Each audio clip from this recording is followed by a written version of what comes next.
Bienvenue, bonsoir, bonsoir Facebook, bonsoir Instagram, ravi de vous retrouver pour ce nouveau live 21h12, numéro 15. Alors, j'imagine que vous profitez de ce beau temps, j'espère qu'il fait beau chez vous. Bonjour, bonjour Karine, bonjour la Suède, bonjour Jean-Louis. Bonsoir, bonsoir amis Facebook. N'hésitez pas à me saluer, me dire qui vous êtes. Comme ça, je peux m'adresser en direct à vous. On va démarrer ce live. Ah, il fait apparemment très beau en Suède. Je suis ravie. Alors, pourquoi ils ne me tiennent pas aujourd'hui? C'est pas la connexion, c'est le... c'est le support. Bonsoir amis Facebook, bienvenue à Instagram. Merci de me rejoindre pour ce nouveau live 21h12. Nous allons débuter. Nous sommes le 10 juin. Et nous sommes donc au 15e épisode de ce live. Donc un grand merci à vous qui le suivez en direct. N'hésitez pas à commenter, à interagir parce que tout est ici, tout est le principe de ce live. Je vais sans doute réfléchir à changer ou adapter peut-être les horaires. Donc dites-moi ce que vous en pensez, dites-moi comment vous regardez ces lives parce que il y a d'autant plus de vues en différé. Je vois que ce soit sur l'IGTV, sur la chaîne YouTube ou sur la chaîne Facebook. Je vois que des viewers, des spectateurs regardent ça après. Donc j'imagine que l'horaire n'est pas idéal pour tout le monde. Voilà, donc commentez, dites-moi si vous c'est un petit rendez-vous tous les 2 jours qui vous convient. Je vais peut-être aussi changer de fréquence. Je vais réfléchir à tout ça. Je pense que la semaine prochaine sera un petit peu particulière avec des lives. Je vais être pas mal en déplacement, donc j'imagine qu'il y aura des lives sur les jours pairs qui vont un petit peu sauter. Mais ça permettra aussi de faire un petit peu le point. Les jours et les horaires et les couvre-feux ont été évolués aussi, donc à suivre. Mais en tout cas, pour ce soir, nous sommes bien là. Il est 21h12, un petit peu passé de quelques minutes. Ok, donc vous, ça vous convient? Ok, très bien. Merci en tout cas, merci d'être fidèle au rendez-vous. Je suis ravie en plus d'échanger parce que ça nous donne l'opportunité d'échanger avec des personnes que je vois peu. Et j'en suis ravie et c'est souvent de très riches échanges. Donc pour ceux qui nous rejoignent pour la première fois, ce live va se dérouler de la manière suivante. Je vais commencer par piocher quelques fragments et vous lire quelques fragments de ce livre, de ce recueil d'interviews avec les propos, avec les riches personnes qui sont à l'intérieur. Et ensuite, je vous raconterai une petite anecdote, une petite rencontre, un petit cadeau, quelque chose qui se trouve dans cette mallette que j'ai collectée lors des 5 années d'aventure de la conception de mon livre, de ce livre. Et puis à la toute fin, je vous lirai un texte que cette journée m'a inspiré. Voilà, je vous invite à participer, à me poser des questions si vous en avez, à réagir sur les fragments si ça fait écho chez vous. Hein. C'est le principe aussi de ce livre, faire écho. Les personnes que j'ai interviewées ont sans doute fait écho avec moi, et puis le but c'est que je vous délivre ces échos. Voilà, alors avant d'ouvrir le livre, je vais donc piocher une page au hasard. Donc pour ceux qui en douteraient, je tire vraiment au hasard, c'est-à-dire je lance les dés. Ah, cette fois on a un problème de connexion Facebook, très bien. Eh ben... Direct, oui. Alors je suis en direct sur la page Facebook. J'ai dû perdre un petit peu des personnes sur Instagram. Est-ce que vous êtes toujours là, Instagram? Wave. Alors c'est en train de se lancer, espérons qu'on va récupérer à 21h21, c'est un concept aussi. Voilà, je suis de retour sur Facebook, sur la page perso, la page pro, le live producer est totalement HS, donc je ne sais pas, écoutez, je ne sais pas, je ne vais pas expliquer les problèmes techniques, je vais simplement essayer de récupérer les vidéos pour pouvoir les mettre en rediff sur YouTube et Instagram. Vous aurez donc 8 minutes de ça sert à rien. Excusez-moi pour cela, je lance les dés. Ah, j'ai récupéré des viewers sur Facebook, donc bienvenue, désolée pour l'incident. On ira engueuler, on ira mettre des gifles à Mark Zuckerberg. Non, je plaisante, je ne suis pas violente. Je lance les dés. J'étais en train de vous expliquer que mes dés donc, me donnaient la page pour lire les fragments. Allez. Alors un 5, un deuxième 5 et un 10. Donc 515. Alors, on part à la page 515. Alors, 515, je ne connais pas la page 515. Par contre, je connais forcément la page 514 parce que, vous voyez, elle tombe, elle s'ouvre automatiquement. Je vous explique pourquoi. Parce que quand je crée le livre, donc quand il sort de l'imprimerie, il y a encore 7 étapes manuelles. Et l'une de ces étapes, c'est de vous joindre un petit cadeau, donc qui est à la page 514. Le petit cadeau se trouve ici. Alors bien sûr il est en relation avec c'est une pièce et c'est en relation avec la page, le fragment de la page 514, donc c'est pour ça que je connais très bien la page 514 parce que je suis obligée de l'ouvrir à chaque confection de livre. Mais donc on va parler de la page 515. Donc, comme on est à peu près au milieu du livre, on est forcément dans le chapitre qui concerne l'humain. Qu'est-ce qui nous rend humains. Donc je vais lire cette page 515 et puis peut-être que je vous lirai quand même le petit fragment avec la pièce qui est ici. Allez, je commence parce que c'est pas comme si on avait déjà perdu beaucoup de temps. Alors, j'étais avec ma jeune marraine. Nous n'avons que 15 ans d'écart et je devais en avoir 3 ce jour-là. Nous aimons toutes les deux les animaux et beaucoup les chiens. Jusqu'alors, je n'avais pas le droit de toucher les chiens. Mais là, j'étais avec ma marraine, donc j'avais un peu plus de latitude. J'ai donc caressé un berger allemand de la queue à la tête. Il s'est retourné et m'a mordu. Remarquez, je me suis fait mordre 5 fois par des chiens et je ne suis toujours pas vaccinée. J'adore les chiens. Et là, je le revois, ce petit berger allemand. Il était trop joli. Ce n'était pas une morsure trop grave et ça m'a permis d'apprendre à mes enfants, quand on a un chien, ou plutôt d'apprendre aux chiens à se laisser caresser dans tous les sens, de façon à ne pas avoir d'incident du même type. Il n'a pas trop serré la mâchoire, mais j'avais dû lui faire mal. Ma marraine était très très embêtée, car elle surveillait sa petite filleule. J'ai beaucoup de souvenirs de mon enfance, mais ce n'est pas marrant. Je vais essayer d'en trouver un pas trop désagréable. C'est forcément avec un animal. Ma première chienne, que j'adorais, me défendait quand on me tapait. Et moi, je la défendais aussi, et on se retrouvait toutes les deux dans le placard. Mes parents vivaient chez mes grands-parents. J'en ai un souvenir moche. Il régnait une mauvaise ambiance, avec que des caractères moches. Il se passait plein de choses dans cette maison. J'avais moins de 2 ans, et j'ai un souvenir où je me cache sous la table, et je vois des boîtes qui volent. Je rêvais souvent d'être sur le tracteur. J'ai malheureusement beaucoup trop de souvenirs. Mon père m'avait acheté ce livre, et dans ce livre, il y a ce personnage qui a la lettre K dans son nom. C'était un peu difficile à prononcer et à lire. Et là, je me suis pris une claque. C'était le jour de Noël. C'était tout de même dur à l'époque.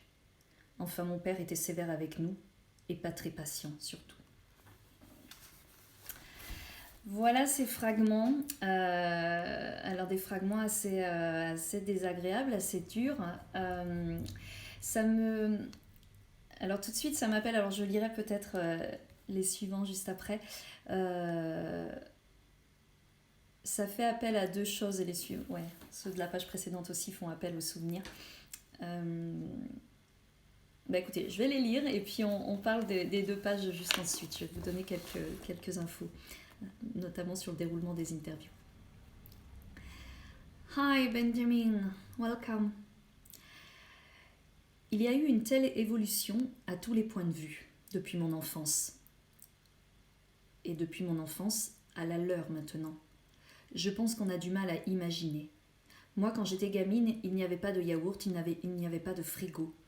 Mes petites filles m'écoutent et me croient, mais je ne pense pas qu'elles réussissent à imaginer cette époque.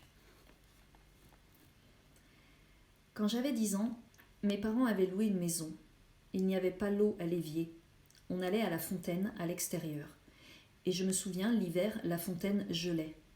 Je me rappelle que maman faisait un feu de paille autour pour dégeler l'eau et elle rinçait son linge dans l'eau glacée. Et ça, quand j'en parle à mes petites filles, elles ne se rendent pas compte de la pénibilité que c'était. C'est impossible à imaginer dans leur monde d'aujourd'hui. Mais je leur apprends des choses simples. J'essaye.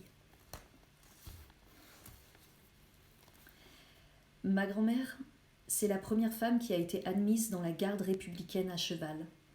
On lui avait prêté un poney aussi haut que large sur lequel elle me mettait. Elle était très militaire, donc elle disait toujours « on s'occupe du poney d'abord ». Le faire boire, récurer ses sabots et ensuite on déjeune. C'est un virus qu'elle m'a transmis et je lui en serai éternellement reconnaissante.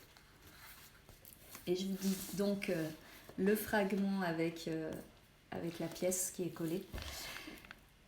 Elle était capable de n'avoir pas un sou pour aller faire ses courses, mais elle me donnait 1 franc pour m'acheter un bon bec.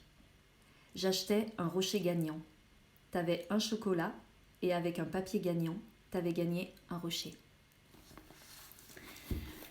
Alors, vous aurez sans doute compris la thématique. Donc on est dans l'enfance, on est dans le souvenir, on est dans la transmission, notamment avec les grands-parents ou les parents. Alors, je disais, ça me fait appel à deux choses qui m'ont marqué pendant les interviews. La première, c'est quelque chose d'assez global parce que la question du souvenir, je ne la pose pas comme ça, mais les interviewés en parlent. C'est eux qui font appel à leur mémoire, qui me racontent leurs anecdotes et qui m'évoquent leurs souvenirs. D'ailleurs, j'ai une question qui dit quel est ton plus récent souvenir. Donc ça aussi connote qu'est-ce qu'on met, qu'est-ce qu'on range dans les zones de souvenirs, qu'est-ce qu'on laisse, ce qu'on oublie. Et donc les premiers, dans les interviews, on m'a souvent dit, il y a 2 catégories de personnes. Il y a des personnes qui ont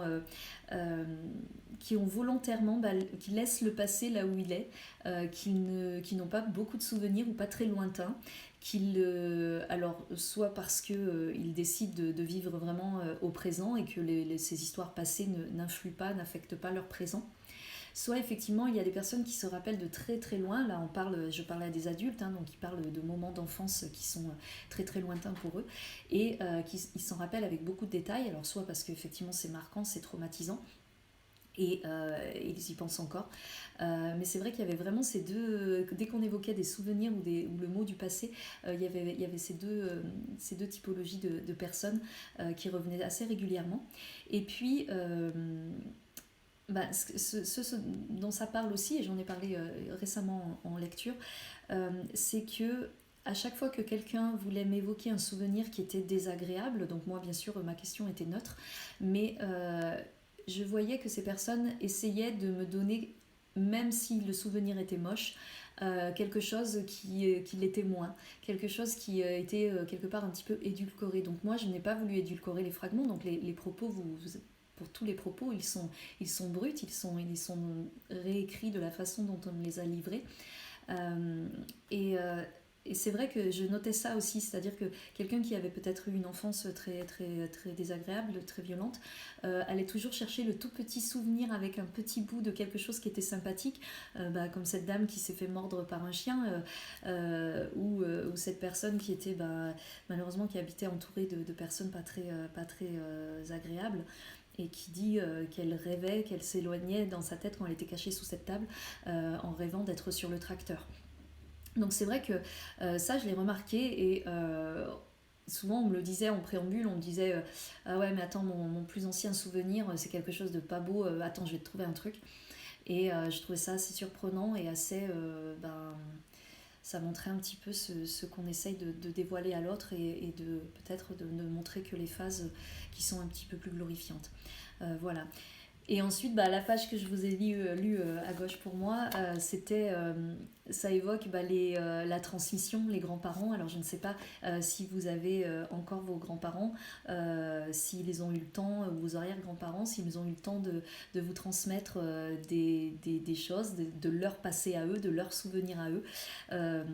Mais c'est vrai que cette dame qui était déjà d'un certain âge, en tout cas qui était grand-mère, qui racontait qu'elle essayait d'écrire à ses petites filles, à ses petits-enfants, comment elles étaient à leur âge. Et c'est vrai que technologiquement, enfin elle insistait là-dessus, on avait déjà, sans parler bien sûr des ordinateurs ou du virtuel, mais simplement dans la machinerie, dans l'accès à du confort, c'était incroyable pour ces petites filles d'imaginer, ou ne serait-ce que d'essayer d'imaginer.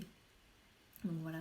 Et puis le lien aussi entre les pages, c'était l'animal qui revient assez souvent. Et alors là, pour le coup, on me raconte, alors je crois que j'ai un fragment où quelqu'un me raconte un souvenir très très désagréable avec un animal.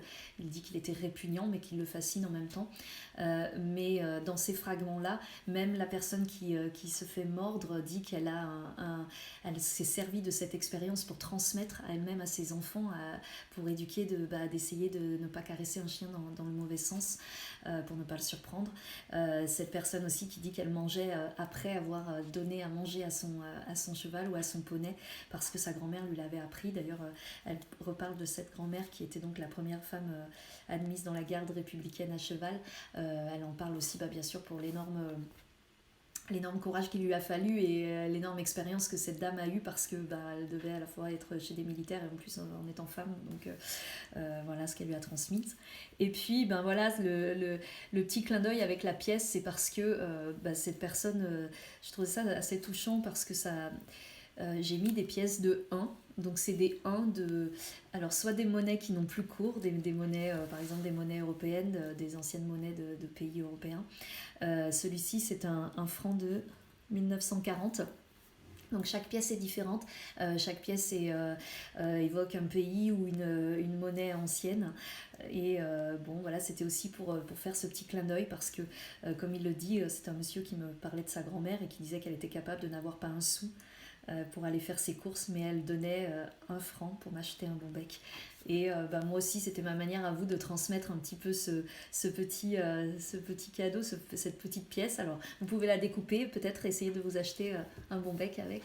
En tout cas, je pense qu'on a tous eu, que ce soit une pièce ou que ce soit un objet qu'on nous transmet et qui fait rejaillir comme ça des souvenirs, donc plus ou moins agréables effectivement, mais celui-ci était plutôt un acte de générosité de sa grand-mère. Voilà. Comment sont vos souvenirs, comment sont la transmission que vous avez reçue, ou peut-être que vous donnez, parce que vous êtes maman, parce que vous êtes papa, parce que vous êtes grand-père, parce que vous êtes grand-mère, parce que vous êtes petits-enfants, ça forcément. Voilà, dites-moi est-ce que ça fait écho à vous? Est-ce que vous aussi vous aviez une petite pièce et vous l'utilisiez pour aller acheter vos bonbons? Dites-moi, racontez-moi.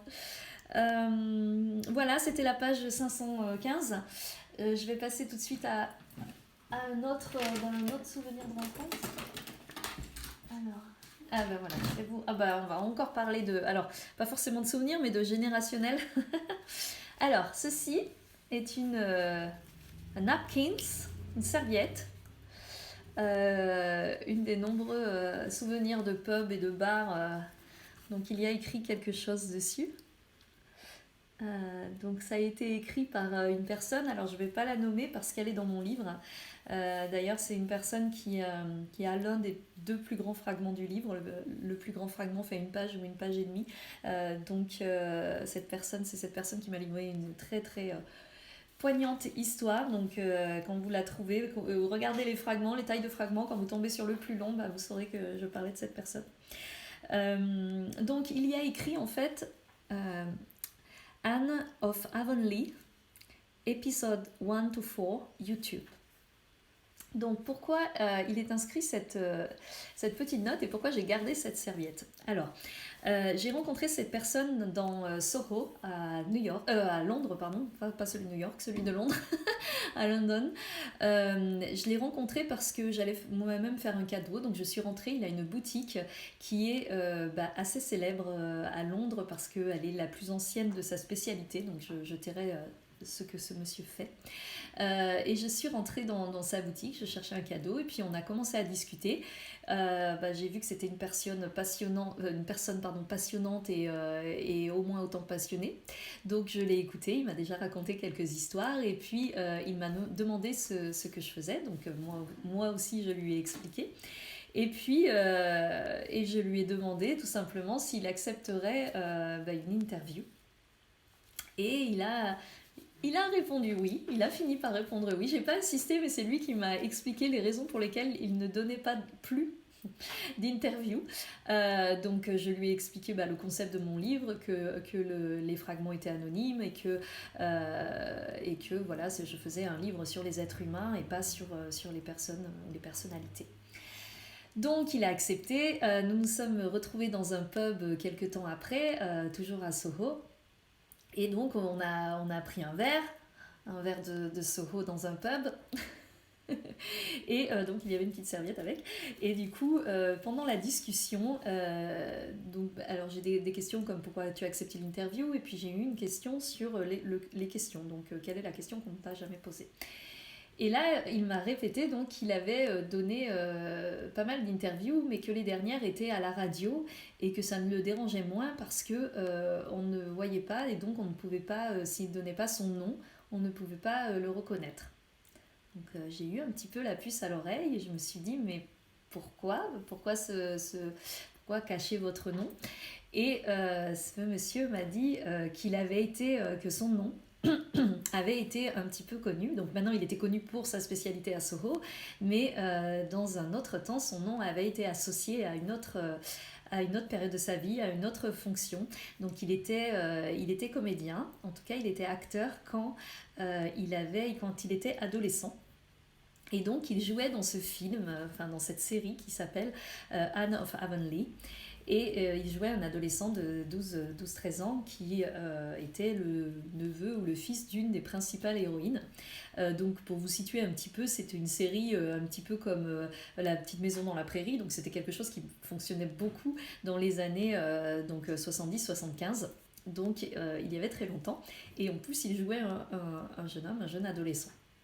Donc il m'a écrit, en fait, il m'a glissé ça sur la serviette pour que je le retrouve parce que la BBC, c'était tellement quelque chose qui a duré 4-5 ans, 5 ans, 10 ans, je sais pas, mais qui était destiné au public, à un certain public de la BBC qui suivait cette série. Et donc elle a été abandonnée et je crois que la BBC, à l'époque où ils ont tout passé en numérique, ils n'ont même pas pris, ça je l'ai appris récemment, mais dans les archives, ils n'ont même pas pris le temps ou le soin de sauver tous les épisodes. Donc certains accros ou certains fans ont uploadé ou mis sur YouTube quelques épisodes et donc on voit la personne qui se trouve en face de moi. Donc déjà j'ai trouvé ça assez sympa de sa part de m'expliquer tout ça et de me dire de me dévoiler son identité, même lointaine, dans une époque où moi je n'étais pas née.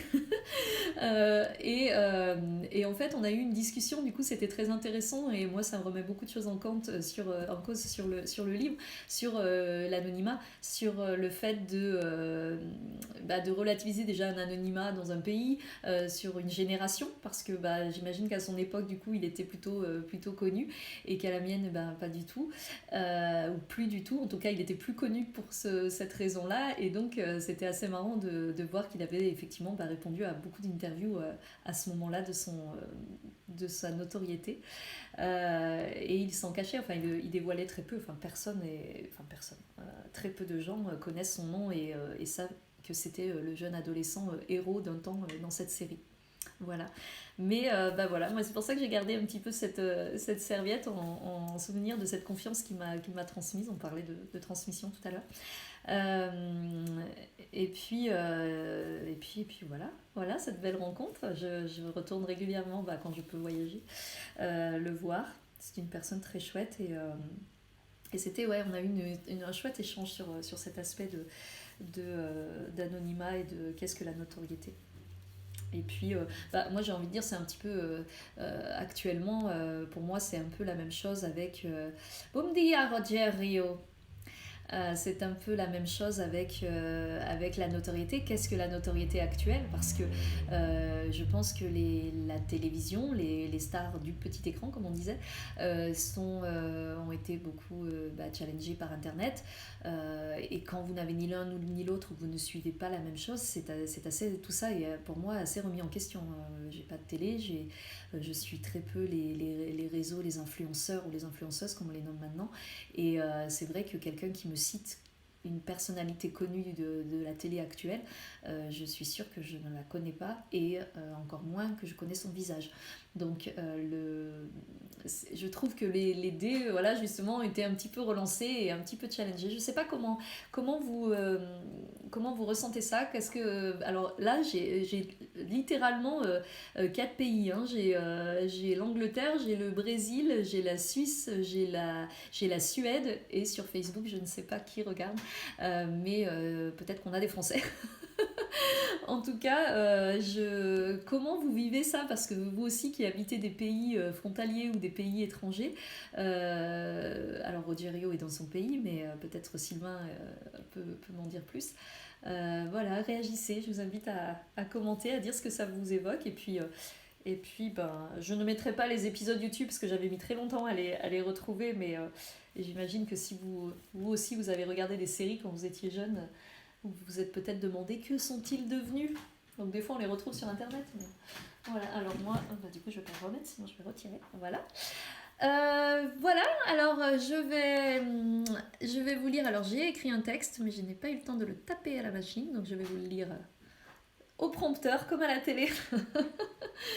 Et puis, je vous invite à réagir. Je vous présente mes excuses encore une fois pour ces problèmes techniques. Peut-être que je ne suis juste pas faite pour être en virtuel sur un écran, mais aller à votre rencontre en vrai, je ne sais pas. Je vais essayer de résoudre tous ces problèmes. Mais voilà, donc on se pose. On a juste besoin d'écouter. Donc je vous livre le texte que j'ai écrit aujourd'hui, qui a été nourri par... plein de petites expériences qui me sont arrivées aujourd'hui. Je vous lis ce texte avec mon iPhone qui fonctionne. Ce texte s'appelle « Faire le beau ». Faisons le beau.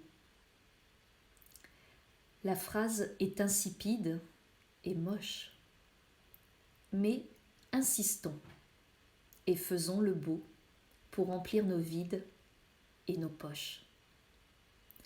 Faisons du beau, de la beauté, de la rareté, avec nos mains, avec nos cœurs, avec nos pieds.